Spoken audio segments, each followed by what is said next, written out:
தேனி மாவட்டம் போடி அருகே டொம்புச்சேரியில் சாலையை கடக்க முயன்ற சிறுவன் மீது அதிவேகமாக வந்த இருசக்கர வாகனம் மோதிய விபத்து குறித்த சிசிடிவி காட்சி வெளியாக இருக்கிறது.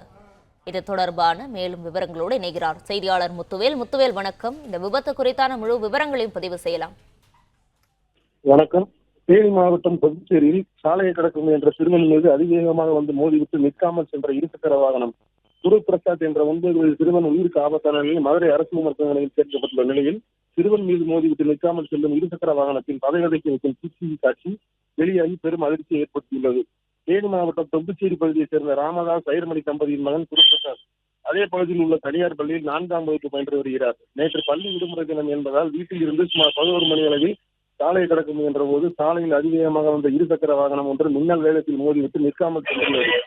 சம்பவம் அறிந்து வந்த உறவினர்கள் உதவியுடன் சிறுவன் தேனி அரசு மருத்துவக் கல்லூரி மருத்துவமனைக்கு அனுப்பி வைக்கப்பட்டு தலைக்காயம் என்பதால் மதுரை அரசு ராஜாஜி மருத்துவமனைக்கு அனுப்பி வைக்கப்பட்டுள்ளார். பிளே ஸ்டோர் மற்றும் ஆப் ஸ்டோரில் இருந்து பாலிமர் செயலியை QR கோடு மூலம் பதிவிறக்கம் செய்யுங்கள். செய்திகளை உடனுக்குடன் பெறுங்கள்.